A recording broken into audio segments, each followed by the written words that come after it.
وسلم على رسوله النبي الكريم المكين الأمين الحنين الرؤوف الرحيم. أما بعد فأعوذ بالله السميع العليم من الشيطان اللعين الرجيم. بسم الله الرحمن الرحيم. يا أيها الذين آمنوا لا تقربوا الصلاة وأنتم سكارى حتى تعلموا ما تقولون ولا جنبا إلا عابري سبيل حتى تغتسلوا وإن كنتم مرضى أو على سفر أو جاء أحد منكم من الغائط أو لامستم النساء فلم تجدوا ماء فتيمموا صعيدا طيبا فامسحوا بوجوهكم وأيديكم إن الله كان عفوا غفورا. صدق الله مولانا العظيم وقال تعالى وإنك لعلى خلق عظيم. إن الله وملائكته يصلون على النبي يا أيها الذين آمنوا صلوا عليه وسلموا تسليما. اللهم صل على سيدنا ومولانا محمد وعلى آل سيدنا ومولانا محمد وبارك وسلم وصلوا عليه. الصلاة والسلام عليك يا سيدي يا رسول الله وعلى آلك وأصحابك يا سيدي يا حبيب الله. حضرات گرامی، آج کل شریف کی محفل اور اس کا مقصد ایصال ثواب ہے اس عظیم انسان کے لیے جنہوں نے اپنی ساری زندگی اللہ اور اس کے پیارے رسول صلی اللہ علیہ وآلہ وسلم کی یاد، اللہ اور اس کے رسول صلی اللہ علیہ وآلہ وسلم کی خوشنودی اور رضا اور اولیاء و صالحین کی صحبت میں گزاری ہے. میری مراد حاجی محمد اور رنگزیب صاحب مرحوم مرحوم. حضرات گرامی، وقت کے دامن میں گنجائش نہیں، مختصر سی حاضری ہے. میں یہاں بیٹھے سوچ رہا تھا کہ کس موضوع کو لیا جائے حاجی محمد اور رنگزیب صاحب کے لیے، کیونکہ زندگی کا کچھ حصہ میں نے بھی انہیں دیکھا ہے. یہاں بیٹھے میں سوچ رہا تھا کہ کیا آخرت کا موضوع لیا جائے، کیا کل نفس ذائقۃ الموت کا موضوع لیا جائے، کیا دنیا کے کسی معاملات کا موضوع لیا جائے، کیا معاشرے کا موضوع لیا جائے، کیا قبر حشر کا موضوع لیا جائے، کیا اولیاء و صالحین کا موضوع لیا جائے، کیا محبت و عشق مصطفیٰ صلی اللہ علیہ وآلہ وسلم کا موضوع لیا جائے. حضرات گرامی، کیا اللہ کی رضا کا موضوع لیا جائے. لیکن محفل ہوتی ہے، محفل میں آنے والا خطیب العلماء ورثۃ الانبیاء یعنی عالم وراثت انبیاء کا وارث ہوتا ہے. عالم وراثت انبیاء کا وارث ہوتا ہے. یہاں پہ ہونے والی محفل جب تک خود عالم پر اور بیٹھنے والی مخلوق پر وارد نہیں ہوتی، طبیعت میں وہ کیفیت طاری نہیں ہوتی، یہاں پر آنے کا کوئی مقصد نہیں ہوتا. حاجی محمد اور رنگزیب صاحب کے لیے میں یہ سوچنے پر مجبور ہوں کہ وہ اہل ادب لوگوں میں سے تھے، اہل محبت لوگوں میں سے تھے، صالحین سے محبت کرنے والے لوگوں میں سے تھے، اللہ اور اس کے رسول کی یاد میں رہنے والوں میں سے تھے، اللہ کا خوف رکھنے والوں میں سے تھے، مخلوق خدا کی خدمت کرنے والوں میں سے تھے. اور جہاں بھی یہاں ہوں یا بیرون ملک جہاں بھی ہوں، وہ اللہ اور اس کے رسول کی یاد میں رہنے والے لوگوں میں سے تھے، درود پڑھنے والوں میں سے تھے، سلام پڑھنے والوں میں سے تھے، بزرگوں کے ساتھ محبت کرنے والوں میں سے تھے، نوجوانوں کے ساتھ شفقت کے ساتھ پیش آنے والوں میں سے تھے، بچوں کے ساتھ شفقت کرنے محبت کرنے والوں میں سے تھے۔ میں نے سوچا کہ وہ خود با ادب لوگ تھے، ان کے لیے بھی ادب کا موضوع چنا جائے، سبحان اللہ، ادب کا موضوع چنا جائے، کیونکہ ادب پہلا کرینہ ہے محبت کے کرینوں میں، ادب پہلا کرینہ ہے محبت کے کرینوں میں۔ اور صالحین کہتے ہیں کہ با ادب با مراد، بے ادب بے مراد۔ حضرات گرامی، جس نقطے کی جانب میں لے کے جانا چاہتا ہوں، حضرت مولانا جلال الدین رومی رحمت اللہ علیہ، آپ مثنوی شریف کے اندر یہ واقعہ بیان کرتے ہیں۔ یہاں سے میں اپنی بات کا آغاز کرتا ہوں کہ ایک شخص دنیا میں آتا ہے، وقت گزرتا جاتا ہے، زندگی گزارتا رہتا ہے۔ ایک دن اس بندے کو ایک ہیرا ملتا ہے۔ کیا ملتا ہے؟ ہیرا ملتا ہے، قیمتی ہیرا ہوتا ہے۔ وہ ہوتا مالی طور پہ بندہ غریب ہے، لیکن کیا کرتا ہے، جب ہیرا مل جاتا ہے تو جا کر بازار میں فروخت کرنے کے لیے پہنچ جاتا ہے۔ بازار میں پہنچتا ہے تو بازار والے سے یہ کہتا ہے کہ حضرت یہ ہیرا کتنے کا ہے، اس کی مالیت کتنی ہے، اس کے بدلے مجھے پیسہ دیا جائے۔ وہ بندہ بازار والا جو ہیرے کی پہچان رکھتا تھا، وہ کہتا ہے یہ سارا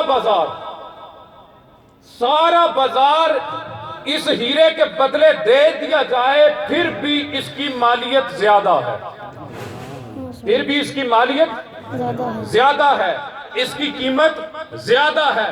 یہاں میں پورا بازار بھی دے دیا جائے، تمام دکانیں دے دی جائیں، کوئی بھی اس کی قیمت ادا نہیں کر سکتا۔ جاؤ تم بادشاہ وقت کے پاس چلے جاؤ، وقت کے بادشاہ کے پاس چلے جاؤ، وہ شاید اس کی قیمت ادا کر دے۔ وہ بندہ وہاں سے جاتا ہے، بادشاہ کے پاس جاتا ہے، ہیرا لے کر بادشاہ کو ہیرا پیش کرتا ہے، کہتا ہے مجھے اس کی قیمت ادا کی جائے۔ کیا کہتا ہے؟ مجھے اس کی قیمت ادا کی جائے۔ بادشاہ اپنے وزیر کو بلاتا ہے۔ مولانا جلال الدین رومی رحمت اللہ علیہ فرماتے ہیں کہ وزیر جب آتا ہے اپنے ساتھ ہیرے کی پہچان رکھنے والوں کو بھی بلاتا ہے۔ ہیرے کی پہچان رکھنے والے جب ہیرا دیکھتے ہیں سب ہکے بکے رہ جاتے ہیں، کہتے ہیں پوری کی پوری سلطنت، ساری کی ساری دولت بادشاہ کی اگر دے دی جائے پھر بھی اس ہیرے کی قیمت زیادہ ہے، پھر بھی اس ہیرے کی قیمت زیادہ ہے۔ اب بادشاہ کو وہ ہیرا پسند آ گیا۔ بادشاہ وزیروں سے کہتا ہے کوئی حل تلاش کیا جائے، کچھ بھی کیا جائے اس ہیرے کو حاصل کیا۔ وزیر نے کیا کیا؟ ہیرا دیکھتا ہے۔ وزیر ہوتے بھی ذہنی طور پہ تیز ہیں۔ وزیر نے کیا کہا اس بندے سے، ہیرا لانے والے سے، اس سے کہتا ہے کہ کل صبح تم آنا، کل صبح تم آنا، تمہارے لیے محل کے سارے دروازے کھول دیے جائیں گے، تمہارے لیے محل کے سارے دروازے کھول دیے جائیں گے، طلوع آفتاب سے لے کر غروب آفتاب تک جو کچھ لے کر جانا چاہتے ہو لے جانا، سارا تمہاری دولت ہوگی، ساری تمہاری دولت ہوگی۔ رات وہ خوشی کے مارے بے چینی میں بستر کے ارد گرد گھومتا رہتا ہے، سوتا نہیں ہے، آنکھ نہیں لگتی، خوشی کے مارے کہ صبح میں ساری دولت لے جاؤں گا بادشاہ کی، صبح میں سارا کچھ محل سے لے جاؤں گا۔ صبح ہوتی ہے، سورج نکلنے سے پہلے محل پر جاتا ہے، آگے سارے دروازے کھلے ہوتے ہیں، آگے سارے دروازے کھلے ہوتے ہیں۔ پہلی انٹرس ہوتی ہے، آگے دیکھتا ہے بڑے بڑے جبے اور دستار جو ایک بادشاہ کے شایان شان ہوتے ہیں، کئی قسموں کے وہاں پر لگے ہوتے ہیں۔ وہ خوشی کے مارے جھوم اٹھتا ہے، کبھی ایک پہنتا ہے وہ اتارتا ہے، کبھی دوسرا پہنتا ہے وہ اتارتا ہے، کبھی تیسرا پہنتا ہے وہ اتارتا ہے، ایک سب سے اچھا لگتا ہے اسے وہ پہن کر آگے نکل جاتا ہے، آگے جاتا ہے، آگے طرح طرح کے کھانے لگے ہوتے ہیں، کبھی ایک نعمت کھاتا ہے، کبھی دوسری نعمت کھاتا ہے، کبھی تیسری نعمت کھاتا ہے، کبھی چوتھی نعمت کھاتا ہے، پھر کیا کرتا ہے جب سیر ہو کے کھا لیتا ہے پھر اس سے آگے بڑھتا ہے، آگے دیکھتا ہے تو ایک بہت بڑا بستر لگا ہوتا ہے، اس کے آگے پیچھے کنیزیں ہوتی ہیں، وہ جا کر خوشی کے مارے اپنا پیٹ شکم کر چکا تھا، بھر چکا تھا، خوشی کے مارے جا کر بستر پہ لیٹ جاتا ہے، بستر پہ لیٹتا ہے، سو جاتا ہے۔ بات بڑی توجہ طلب کہنے لگا ہوں، حضرات گرامی مولانا جلال الدین صوفی بزرگ ہیں، علامہ اقبال کے بھی روحانی استاذ ہیں، انہوں نے یہ واقعہ ویسے نہیں لکھا، ہم اہل درد کے لیے بہت بڑا پیغام دے کر گئے ہیں۔ وہ کہتے ہیں کہ جب وہ بندہ سو جاتا ہے، جب وہ بندہ سو جاتا ہے، وقت کتنا تھا اس کے پاس؟ طلوع آفتاب سے لے کر غروب آفتاب تک جتنی دولت لے کر جانا چاہتا لے کر جا سکتا تھا، لیکن وہ پیٹ بھر کے کھا کے وہاں پہ اندر جا کے سو گیا۔ جب غروب آفتاب کا وقت ہوتا ہے وزیر آ کر جگاتا ہے، وزیر آ کر جگاتا ہے، کہتا ہے اٹھو یہاں سے۔ وہ کہتا ہے کیوں اٹھوں، یہ تو میری جگہ ہے۔ اس نے کہا نہیں، تمہارا وقت ختم ہو گیا، تمہارے وقت کے دامن میں اب گنجائش نہیں باقی، اب یہاں سے اٹھ جاؤ۔ وہ اٹھتا ہے، ایک جوڑا اٹھاتا ہے، سب سے قیمتی ہار اٹھاتا ہے، تمام چیزیں لے کر جانا چاہتا ہے، دروازے پہ اسے روک دیا جاتا ہے، کہا کہ اب تمہارا وقت ختم ہو گیا ہے، اب تم یہاں سے کچھ نہیں لے کر جا سکتے، کوئی دولت کا ایک ذرہ بھی نہیں لے کر جا سکتے، کیونکہ جب تمہارے پاس وقت تھا تم نے وہ وقت ضائع کر دیا۔ جب تمہارے پاس وقت تھا دولت لے کر جانے کا، محلات سے ہر قیمتی چیز لے کر جانے کا، تم نے سارا وقت ضائع کر دیا اور سیر شکم ہو کر اندر جا کر سو گئے، اب تم یہاں سے کچھ بھی نہیں لے کر جا سکتے۔ وہ خالی ہاتھ محل میں گیا، خالی ہاتھ باہر آ گیا۔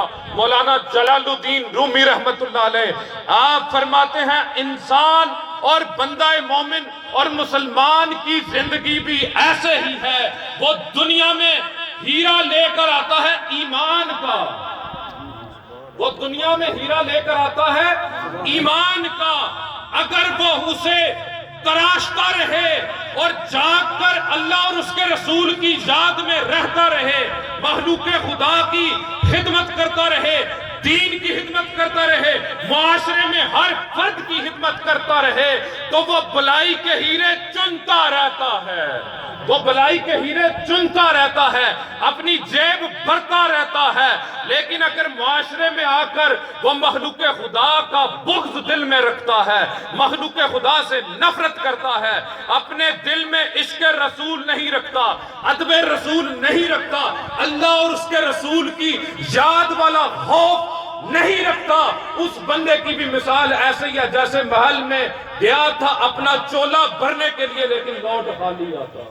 نعرہ رسالت، نعرہ حیدری، تو لوٹ خالی آتا ہے۔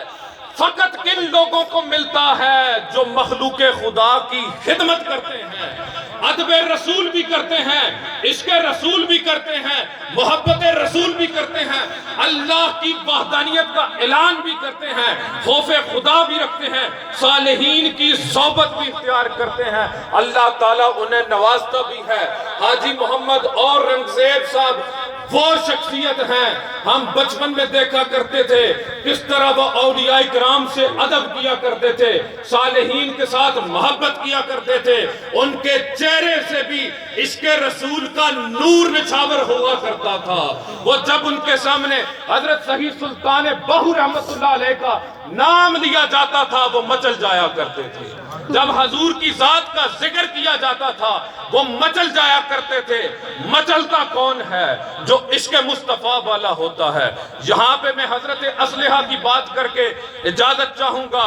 5واں پارہ سورہ نساء کے اندر اللہ تعالیٰ فرماتا ہے فلم تجدوا ماء فتيمموا صعيدا طيبا فامسحوا بوجوهكم وأيديكم فامسحوا بوجوہکم وأیدیکم. اگر تم پانی نہ پاؤ وضو کے لیے، نہانے کے لیے، تو کیا کرو؟ فتیمموا، تیمم کرو، فتیمموا، تیمم کرو، صعیدا طیبا، پاک مٹی سے، فامسحوا بوجوہکم وأیدیکم، مسح کرو اپنے ہاتھوں کا، چہرے کا. یہ کیا ہے؟ کبھی اس کے اندر ہم نے غور کیا ہے؟ یہ کس وقت یہ آیت نازل ہوئی؟ یہ کیا ماجرا تھا؟ کیا سارا واقعہ تھا؟ جو بات میں کرنا چاہتا ہوں وہ سنیے. حضرت اسلحہ رضی اللہ تعالیٰ عنہ حضور کے پیارے صحابی ہیں. وہ آقا علیہ السلام کی سواری کا